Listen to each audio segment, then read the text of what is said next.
Ngayon, magbabahagi ako ng isang kwento.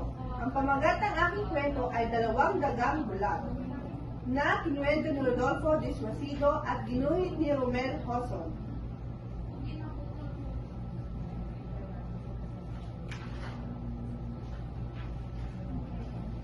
Dalawang dagang bulag, dalawang dagang nagala. Nang kaya ko kong maglakad, dalay dalawang patpat.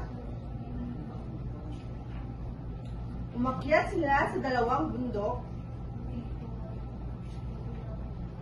saka tumawid sa dalawang ilog. Dalawang palakang bukid ang kanilang tinugis. Dalawang sakong bigas ang kanilang binutas. Dalawang kamoting matigas ang kanilang pinapak. Hanggang sila'y tinugis ng dalawang bayawak. Natakot sila sa dalawang butas. Muntik tuloy silang matuklaw ng dalawang ahas.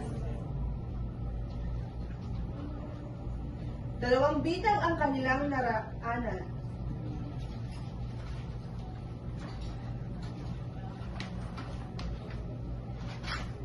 Mabuti hindi sila naigkasan.